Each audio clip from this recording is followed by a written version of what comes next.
Achana na injili zenu, mnasikiliza injili za kipumbavu.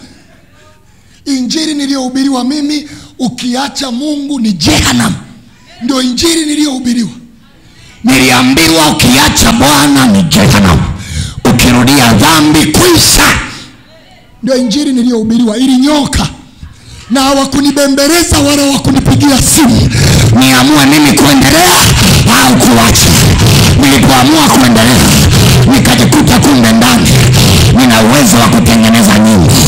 Nilipoamua kuendelea, nikagundua kumbe ndani nina uwezo wa kusomesha watoto katika elimu ya viwango vya juu ambayo mimi sijaweza kusomesha. Nilipoendelea, nikagundua ndani nina uwezo wa kujenga nyumba kuliko nyumba ya baba yangu mzazi aliyojenga na wake zake watatu. Leo akifufuka atakufa tena. Wangapi wanasema chapa ndani yetu kuna uwezo? Pokea huo uwezo kwa jina la Yesu. Nasema pokea huo uwezo kwa jina la Yesu. Hakuna madhabahu ya ukoo inayoweza ikakushikilia kwenye mikono ya Jehova Sham.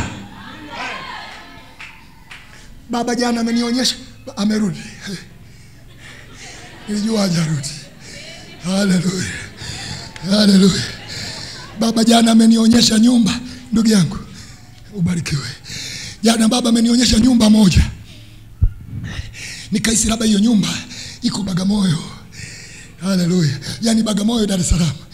Nikaisi labda iko Mbezi, labda iko Kimara, iko Kiwira hii, iko Kiwira hii. Wakati kulikuwa na nyumba nyingine ilikuweko pale, ilikuwa hapa. Nisogea vizuri. Jari hapa Pomatu.